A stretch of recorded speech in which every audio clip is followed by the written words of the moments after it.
ഇത് ഏറ്റവും ഇമ്പോർട്ടൻ്റ് ആയിട്ടുള്ള കാര്യമാണ്. നമ്മുടെ കമ്മ്യൂണിറ്റി ആക്ടിവിറ്റീസിൽ എൻഗേജ് ചെയ്യാം. എക്സാമ്പിൾ, നിങ്ങൾ കുറേ പോസ്റ്റുകളൊക്കെ കാണുന്നുണ്ടാവും. നമ്മൾ ആ പോസ്റ്റൊക്കെ ഇങ്ങനെ നോക്കിയിട്ട് ആരായിട്ട പോസ്റ്റ് എന്ന് മാത്രം നോക്കി പോകുന്നതിന് പകരം നല്ല പോസ്റ്റ് കണ്ടാൽ അതിനെ അപ്രീഷിയേറ്റ് ചെയ്യുക. നിങ്ങൾ ഇതിൻ്റെ കമ്മ്യൂണിറ്റീനകത്ത് എൻഗേജ് ചെയ്യുക. നമ്മൾ ഇടുന്ന വീഡിയോസ് കാണുന്നെങ്കിൽ യൂട്യൂബിലും ഇൻസ്റ്റാഗ്രാമിലും അതുപോലെ തന്നെ ടിക്ടോക്കിലും ഒക്കെ നമ്മൾ കുറേ വീഡിയോസ് ഇടുന്നുണ്ടാവും. ഈ വീഡിയോൻ്റെ താഴെയൊക്കെ ആളുകൾ പല സംശയങ്ങൾ ചോദിക്കുന്നുണ്ടാവും. ഈ സംശയങ്ങൾ ചോദിക്കുന്ന ആൾക്കാരുമായിട്ടൊക്കെ എൻഗേജ് ചെയ്യുക. ഇത് എന്തിനാണെന്ന് വെച്ച് കഴിഞ്ഞാൽ നിങ്ങളെയും നിങ്ങളെ ബ്രാൻഡിനെയും ഒക്കെ ആളുകൾ ശ്രദ്ധിക്കാൻ തുടങ്ങും. നിങ്ങൾ തീരെ ഓക്കെ, എൻ്റെ ബിസിനസ് ഞാനിതിൽ ഇട്ടിട്ടുണ്ട്, ഇനി എനിക്ക് എല്ലാ ആളുകളും എൻ്റെ അടുത്ത് വന്നിട്ട് എൻ്റെ ബിസിനസ്സിൽ നിന്ന് പർച്ചേസ് ചെയ്തോളും എന്ന് നമ്മൾ വിചാരിക്കുന്നിടത്ത് ആണ് തെറ്റ്. കാരണം നമ്മൾ ആരാണ് എന്നുള്ളത് മറ്റുള്ളവർക്ക് കാണിച്ചു കൊടുക്കുമ്പോഴും നമ്മൾ എന്തൊക്കെ നമുക്ക് ചെയ്യാൻ പറ്റും, നമ്മളൊരു ഹെൽപ്പ് ചെയ്യുന്ന ആളാണ് എന്ന് മറ്റുള്ളവർക്ക് മനസ്സിലാവുമ്പോഴാണ് അവർ തിരിച്ച് നിങ്ങളെ ഹെൽപ്പ് ചെയ്യുക, അല്ലേ?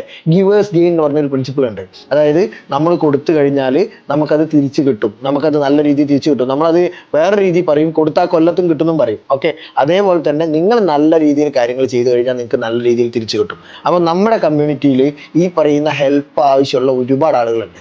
അവരെ നിങ്ങൾ സഹായിക്കുക, നിങ്ങളെ പ്രൊഡക്റ്റും കാര്യങ്ങളും ഒക്കെ അവരുടെ അടുത്ത് പറഞ്ഞു കൊടുക്കുക, അവരുമായിട്ടൊരു ബന്ധം, റിലേഷൻഷിപ്പ് സ്ഥാപിക്കാൻ നോക്കുക. അങ്ങനെയാണെങ്കിൽ നിങ്ങൾക്ക് നിങ്ങളുടെ ബിസിനസ് ഇമ്പ്രൂവ് ചെയ്യാൻ വലിയ രീതിയിലുള്ള സാധ്യതകളുണ്ട്.